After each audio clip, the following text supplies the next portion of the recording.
without any further ado, we really do appreciate all of you all getting on with us here today. It's been a while since we've had a legislative update, and we are going to be sharing with you lots of budget information. So Tiffany Gladney, the NC Child Policy Director, along with other members of our wonderful team, is going to be breaking down some of the provisions that are now signed into law. It was signed into law yesterday, our state budget, and talking about particularly how those provisions affect children and families in our state.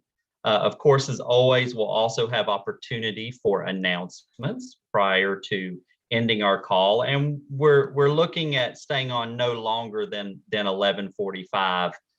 We'll see how the questions and answers go. We encourage you to put any questions you may have into the chat. And as always, we will try to get to those and answer those as we go along. Just as a basic overview, before I kick it over to Tiffany, in addition to having now a North Carolina state budget, as many of you probably know, also this morning, the Build Back Better Act passed the U.S. House.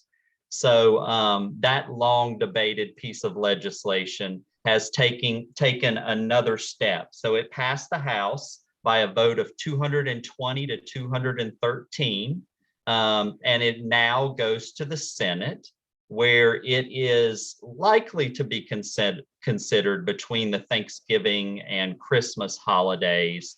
Next year. That bill is sure to change and come back to the House as well. So we will all be keeping an eye on that in addition. So just wanted to provide that quick update. And without any further ado, I'm going to turn it over to our Policy Director, Tiffany Gladney.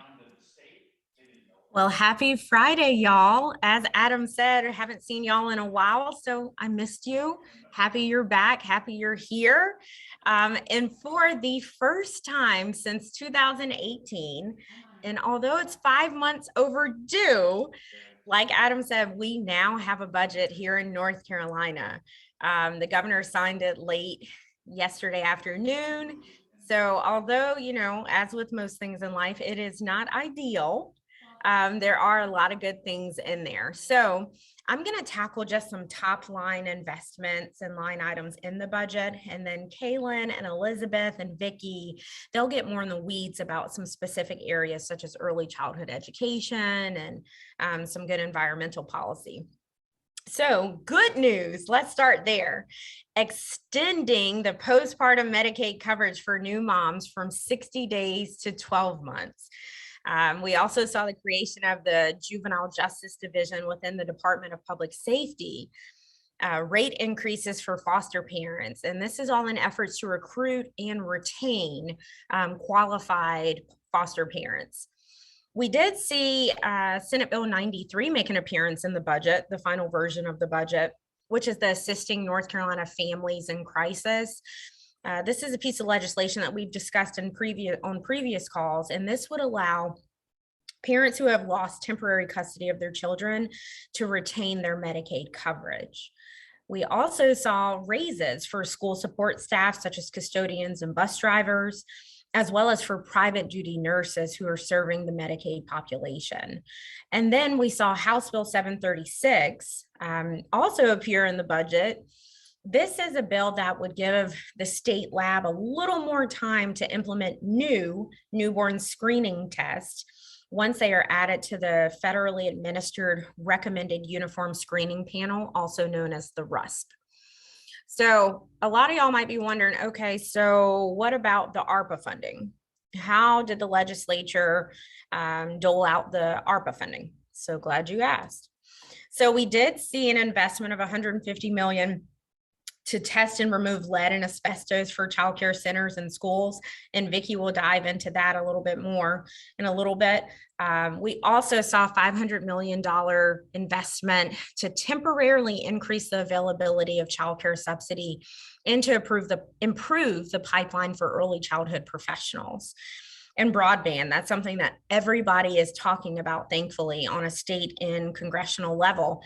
So we've seen substantial investments on both levels But with this ARPA funding, it will increase not only access, but also speed. We want high speed broadband in all 100 counties in North Carolina, 78 of which are rural, which is pretty desperate when it comes to broadband. So also increase access to telehealth and telepsychiatry in the wake of the public health emergency, and funding for school psychiatrists, as well as various investments in resources for students in crisis. All right, y'all. So what's the not so good parts of the budget? Okay. A big one, we did not, unfortunately, see Medicaid expansion in the final version of the bill. This is one that I think if you don't already have a therapist on retainer, you're going to get one after this, because this was an emotional roller coaster this session, where at one point we thought we were going to get it and we had some really good Republican champions. Then we thought it was dead and it wasn't going to happen this session. Then it was resurrected, and then last minute, it didn't make it into the budget. So unfortunately, we did not close the coverage gap this session. However, the budget does have language in it to set up a study committee to examine the issue before the 2022 legislative short session. So keep an eye on your inboxes, because we will be working to advocate to make sure that this is not just another study commission, but this is actually something that will bear fruit, meaningful fruit for the people of North Carolina, and we'll be counting on our advocates to use their voices. We also saw a tax cut package, which would reduce the corporate tax rate in the state of North Carolina beginning in 2025. Legislators did not raise the state's child care subsidy rate, also known as House Bill 574, that we championed here at NC Child. The legislature did not take any steps to merge CHIP and the North Carolina Medicaid programs for children. Kaylan will dive into all of that in a second. And then, although we saw it in some earlier versions of the House budget, we did not see paid parental time off for public school employees in the final version of the budget.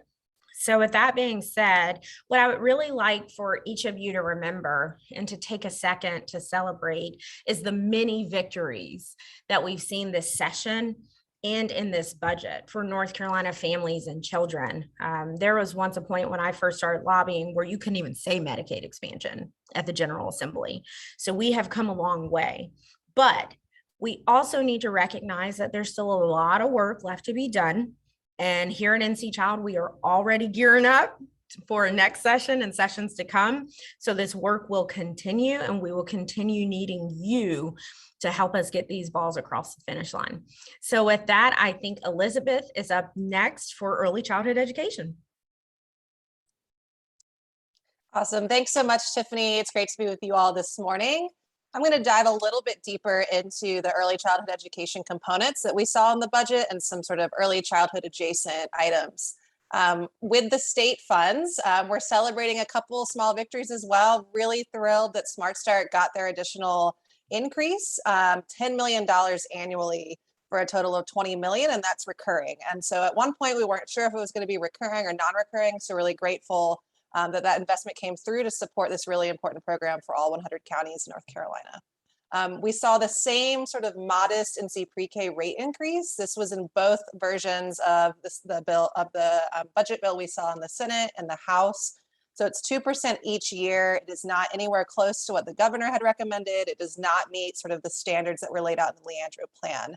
But there is recurring funding to hopefully get that slot increase incrementally up to where it needs to be, that we've got a long way to go.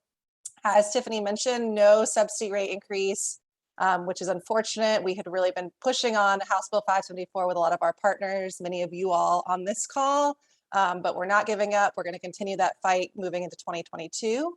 No state investment for other really important childcare supports, including expanding childcare subsidy assistance for families. We didn't see any state investment for any teacher compensation like the wages salary supplement program. And then really kind of a way to kind of summarize all of this is a lot of this means that the Leandro plan was not at all addressed with the early childhood components or the K-12 components. And so folks have been following along with what Leandro is kind of at in this point. Really, we're waiting to see if there will be a response based on the judge ruling that the state is obligated to pony up the money for the plan. He offered kind of a 30-day period for them to respond. It was not in the budget. And so we're hoping that there will still be an opportunity for that money to move and really fund the educational opportunities that children and families need across the state. A couple other things that aren't reflected here that I'll just mention briefly. We didn't see any state investment for early intervention, so no additional increase for that. And then there was some additional dollars for home visiting programs, specifically nurse family partnership. That was 1.5 million recurring, as well as some ARP dollars for other home visiting programs. Now I'll talk about the ARP dollars for childcare. So we're grateful that with the passage of a budget, it really allowed the rest of the American Rescue Plan childcare dollars to flow through. If folks remembered, we received 1.3 billion with a B back in the spring, but only half of that has been allocated at this point, the stabilization grants. Now that the budget has passed, we see that 503 million moving to the Division of Child Development to fund the things that Tiffany mentioned, pipeline development programs for early educators. Half of it will be allocated to subsidy assistance, allowing more families to access childcare subsidies. And then we also saw about a $20 million from the state fiscal ARP dollars for NC pre-K startup grants, which will help really bring those programs and those classrooms up to speed in terms of the facility status, making improvements, whatnot. That's sort of where we're at with early childhood. Again, sort of a mixed bag. We're still really pushing with our partners to make sure that we are setting ourselves up to accept and really amplify and efficiently implement the Build Back Better provisions once that passes. I'll pass it on to whoever's next. Great, thanks, Elizabeth. So on the environmental health front, this is part of the American Rescue Plan funding that was allocated to the state. Initially, the governor had proposed in his proposal 160 million for testing and removal of lead and asbestos from public schools and licensed childcare facilities. And this is a proposal that remained intact through negotiations in the House and the Senate. You can see the total funding went down by 10 million, but overall stayed around the same. And this includes testing both for lead in water and lead in paint. One thing that had been added in an amendment in the House was $10 million carved out of that for testing and removal of lead in private homes and residential homes for pregnant people and children who are found to have elevated blood lead levels. That funding was taken out in the conference report and didn't make it into the final budget. And then also importantly, another thing that had been added as an amendment in the House was the requirement for public schools to test for drinking water for lead. Previously, it was optional. And so this is going to be really helpful to actually see, more broader impact of this policy across our state. So we're glad to see that. From what we can gather, it seems to be a one-time requirement, though that wasn't necessarily specified in the language of the bill, but that's the assumption that we're working with.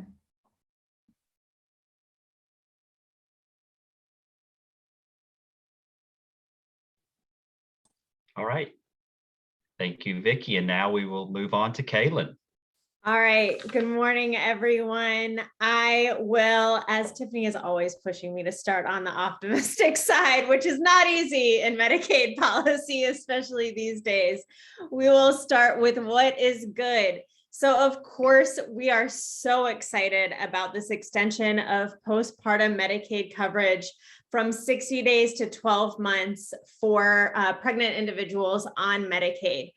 However, I do want to call out that in the budget, as it stands, this provision is set to end in 5 years, unless we are able to make this permanent for all states through Build Back Better. So while we are really excited that Build Back Better passed the House this morning, it is time to call our senators and make sure that provisions like this stay in the final bill, because this is incredibly important. Also, for Medicaid eligible parents of children who have been temporarily placed in foster care, they are now able to maintain their health benefits under Medicaid. This is a pretty big win and really goes a long way in making sure that whole family unit has what they need and all of the services that they need to work towards reunification and hopefully stave off further system involvement. So on the bad side, next slide, please. All right, so the not so good side. This first one's a little wonky, but it's super important. So feel free to reach out if you want the real nerdy details. But basically, so redetermination eligibility requirements are under federal law. In normal times, we're supposed to redetermine everyone on Medicaid every 12 months. But since the public health emergency and because the state of North Carolina took additional funds from the federal government, we are not currently allowed to drop anyone from Medicaid, which is great during this public health emergency. However, the budget included language that is asking the department to start redeterminations back up, to do things like reach out to beneficiaries, et cetera, things that all have to happen again under federal law. What makes me very nervous and is keeping me up at night is that the language stipulates that by the end of the month that the public health emergency on the federal side ends, they want the folks that are found ineligible on Medicaid in our state to be dropped from coverage the end of that same month. And while a part of that group has likely folks who are truly not eligible any longer for a lot of reasons, their income got better, et cetera, we know that because so many people have moved around, that this stuff is confusing anyway, so they might not get the notices they need. They might have moved from county to county and not been able to reconnect with their DSS office, or just simply because they haven't had to think about this in almost 2 years, that there's going to be a significant portion of this group that is dropped who's actually still eligible for Medicaid. And what's further is that this language in our budget actually runs counter to the federal CMS guidance that's currently out for redeterminations. The glimmer of hope, and why I really do want us to start banging on the doors of our senators, is that Build Back Better has a really strong language that would prevent this from being able to happen and make sure that the process is slow, that we're using fresh redeterminations with up-to-date data like your current income, et cetera. And it parses out how many people can be redetermined across the 12 months after the public health emergency ends. So we're not seeing huge drop-offs. So we are really going to keep a close eye on this. And again, feel free to reach out. The other piece that is not great is they've increased copays to $4 for Medicaid beneficiaries during a pandemic. And all I can say is shaking my head at that one. So moving on to some key rate increases. So we saw that private duty nurse rates as well as direct care worker rates have gone up. We are really excited about this because this is so important for maintaining home and community-based services, especially for our children with special health care needs. Of which it's also worth noting that the state is taking some ARPA funds that will strengthen our home and community-based service programs. So we're really excited about that as well. We also see an increase of school nurse rates. And this, of course, provides critical access to student health, especially for our students in more rural school districts. This can be a true lifeline to healthcare for those kids. And then finally, $9.8 million to hire more school psychologists, and they're getting a pay increase, and there's increases for counselors. We are really excited about this one because you may have seen that recently the National American Academy of Pediatrics declared a state of emergency for children and youth mental health because of COVID. And we know that in North Carolina, we have a huge mental health provider shortage across the lifespan, but especially for kids. So this is a really important first step to increasing access so that kids, regardless of what level their mental health care needs are, can have increased access to those services. And that's it for me. Well, that's a lot, Kaylan. I wanted to kick it back over to Tiffany once more, who was also going to share with us maybe some things that'll be coming up. Yeah, so next steps for the 2021 never-ending session, legislative session. So next week, there will be no votes, obviously for Thanksgiving. So they hope to conclude their business and go into a multi-week adjournment until December 6th at the latest. But Speaker Moore stated that he anticipates that they will only be adjourned for maybe 3 weeks because they'll probably have to come back for some redistricting litigation type issues. So those are the next steps moving forward. So pretty much a break, the holiday, possibly adjourning, and then coming back in a few weeks for redistricting. So stay tuned for more updates. Thanks, Adam. Thanks, Tiffany. I know we probably had some comments and questions pop up in the chat. Yeah, so Adam, I would say let's lift up something that Lori and Morgan were both sharing around how some of these pay increases for instructional support staff are not being actually funded in the budget through appropriations. I don't know, Lori or Morgan, if one of you wanted to address that, I think it would be really helpful for people's understanding. Well, it's not just, Morgan's talking about the food workers, which is huge.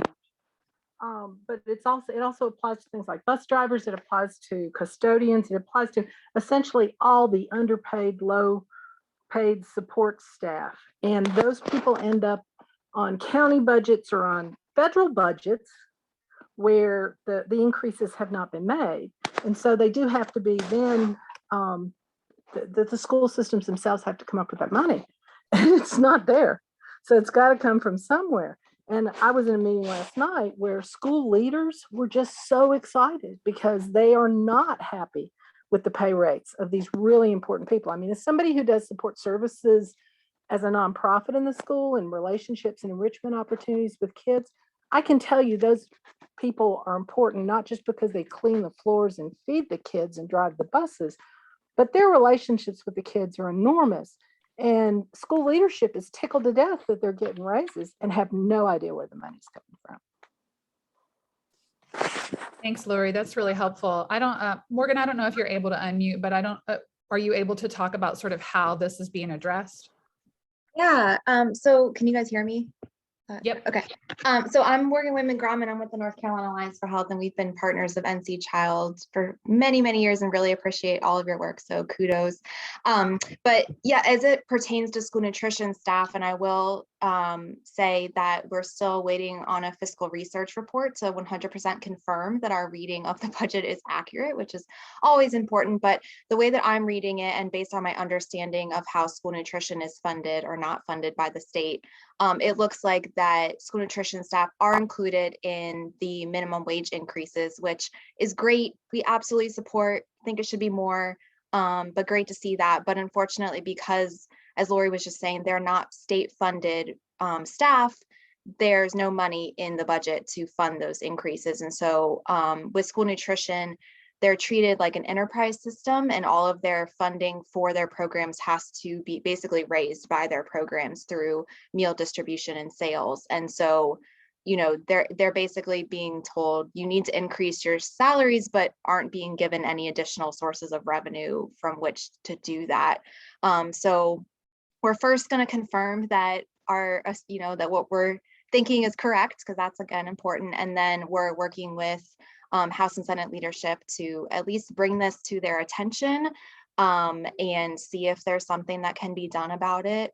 They have supported school nutrition programs over the last 2 sessions, and we're really appreciative of that, and just want to make sure that we're not doing something that's going to ultimately be detrimental to these programs and impact their ability to do what they're absolutely supposed to do, which is feed children. So we're working and appreciate everyone's support, and hopefully we're going to be able to address this.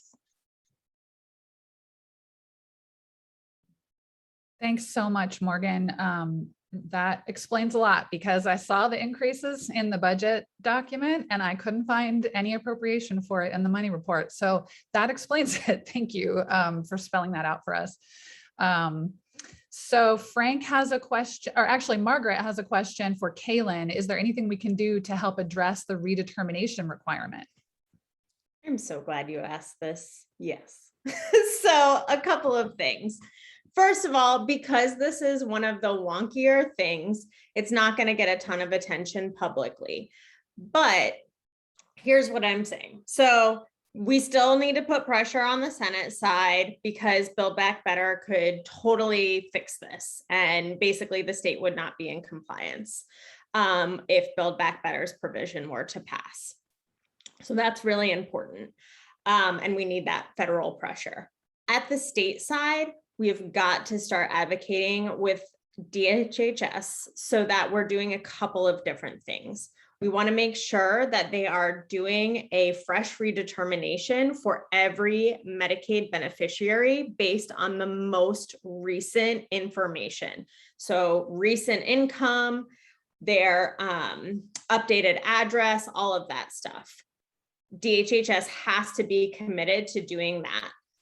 On the other side with DHHS still, we have to make sure they are doing really, really robust outreach and education to Medicaid beneficiaries.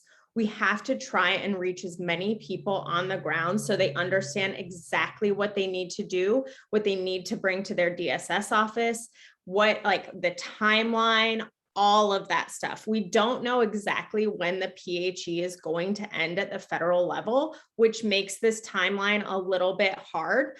But we can say we need to make sure you DHHS are doing robust efforts, that you're complying with the federal guidance through CMS to do this redetermination. And it is beautiful guidance, I will say, as far as guidance goes. And the other piece that's really important is that all of the notices that go out to beneficiaries around this have got to be as simple and straightforward as humanly possible. Redetermination is notoriously a complex thing, and a lot of notifications that states send out are really confusing.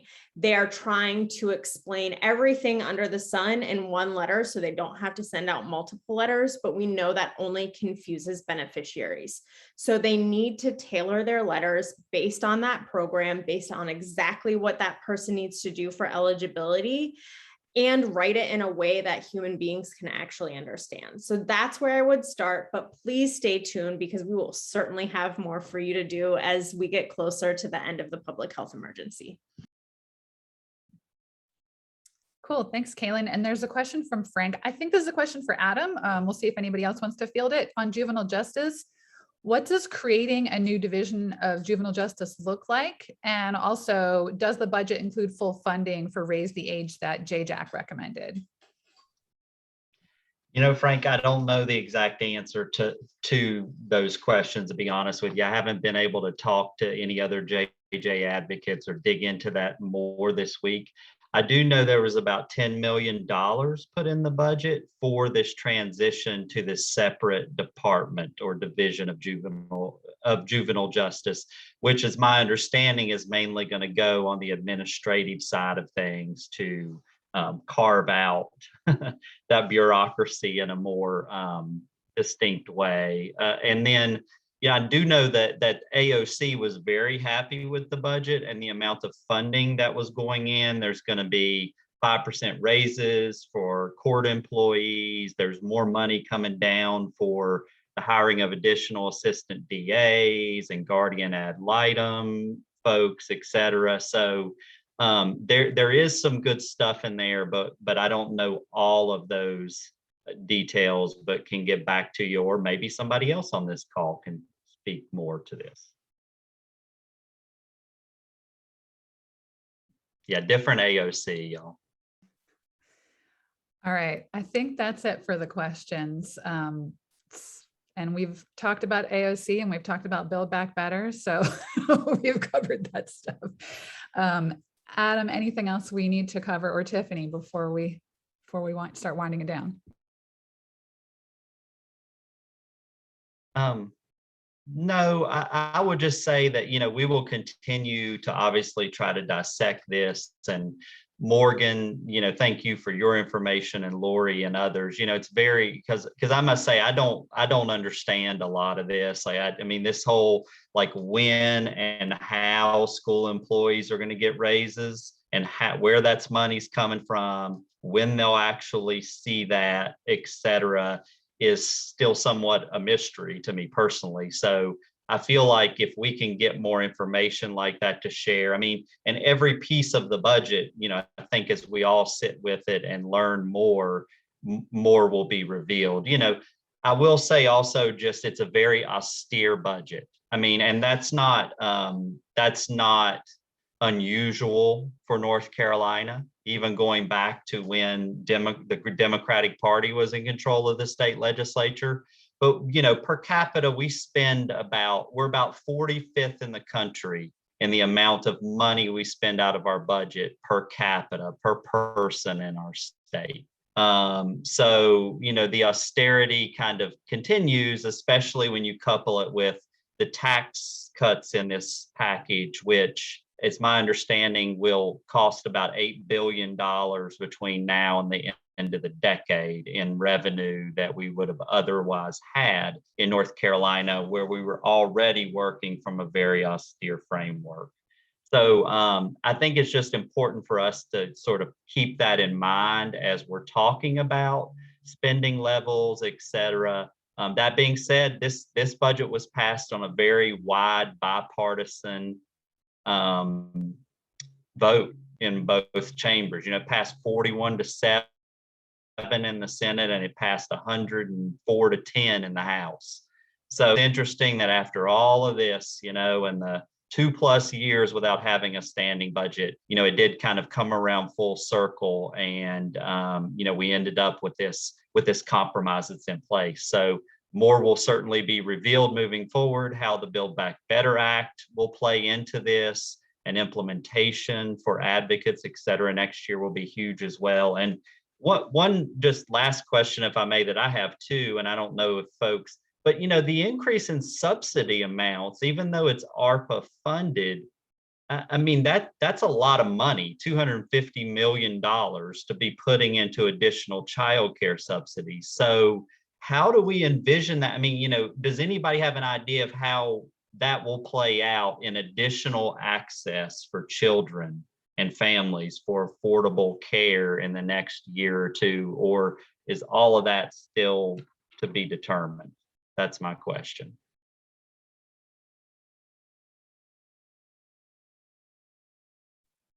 Adam, this is Bob Simmons. I put a question in the chat for Kaylan, and she can answer that offline if she wants to, but if I could be provided with the rule number and the sections that apply to redeterminations, then I can follow up with the Social Services Commission staff and figure out what we can do to try and help that from our perspective. And just for everybody's information, it looks like we're now going to have more social services commissioners than there are districts. Because of the redistricting, there are many of the social services commissioners like me, formerly in District 12 and now in District 13, which terrifies me. But there are 2 of us now in District 13. And apparently the law is that once you're appointed, regardless of whether redistricting changes your district, you remain on the commission until the end of your term. So there are actually a number of districts where people have been doubled up, and then there's some districts where it's going to have to be filled. So we're going to end up with more commissioners than there are districts. And I think this might actually have the same impact on some other commissions if their structure is the same. But I just thought I'd let everybody know that. And if Kaylan, you can send that to me, and I know that Adam has my email. He can give it to you, and you can send that to me. I'd appreciate it. Thanks.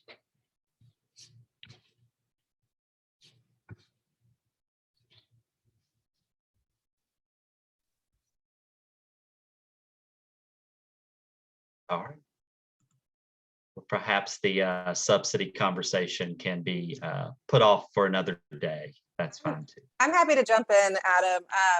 Just to clarify your question, how are the ARP dollars affecting the availability of subsidy and long term, or just sort of in the short term? Really, I'm thinking in the shorter term, but Yeah, so right now, what we got from actually the Division of Child Development is that the amount that we saw reflected in the budget to be used for subsidy availability was based on sort of their own calculations to make sure that people don't face that sort of cliff effect when that money runs out. So it's about like $215 million from ARPA dollars specifically for subsidy availability to get folks off the wait list. We've got 22,000 families on the wait list. However, we're hoping that Build Back Better is going to come in and continue to kind of provide that expanded availability of subsidy and also increase the eligibility because it is that short-term funding. But they were really clear that they didn't want to add a bunch of people to subsidy assistance and then have to drop them after the ARP dollars ran out. And so have kind of come up with their own, appropriate conservative way to, move people off that program, kind of based on, when people might be able to, find additional supports, find different jobs and not need to use that service anymore. Does that make sense? Is that a little in the weeds? We haven't got a lot of details again about, kind of the implementation of all this. And of course, it doesn't change anything about the rate. It was or the eligibility at this point. It was really just about getting people from the wait list onto subsidy assistance in this short-term period. Thanks, Elizabeth. I really appreciate that. I know there's a lot of details. And I think folks can see in the chat, Greg Byrum has shared some insight into how this is. Mr. Byrum, would you like to chime in? Yeah, sure. I mean, I don't feel like any of us know. I think that, from our experience working hard to get House Bill 574 charted, that that was the piece that was, I think, a structural issue for our early child care providers with subsidy by creating a state floor market rate so that there was more of a equitable and level playing field for all the providers that serve subsidy. So since that didn't change, it's still going to mean that we're still, different children in different counties are worth different amounts for the voucher. And so because that underlying issue was not addressed with 574, the voucher increase will still kind of overlay on that existing inequality in the system. And so we're really curious because I think there's some benefit with the stabilization funds, and other people who are in early childhood, please jump in because I'm just, this is just Friday morning ponderance and guessing. But I think that the stabilization grants offer a lot of opportunity, especially with the percent of uptake, to address some of the problems that the market rate inequities created, which was like centers couldn't get enough funds by serving kids on vouchers to really run a center. And so the stabilization grants, I think, are going to provide some cover for that. And so it'll be interesting to see kind of, does that balance out that, and what are we going to learn as this rolls out? Because, what we know is that we're really not covering the true cost of early childhood care before the pandemic and through the pandemic. And these this kind of one-time funding gives us kind of this really interesting, I think, experimental pool to kind of see what we learn after it goes in and how it's being used. But I still think that fundamental issue of the market rate is there. And I'll stop there. Thank you.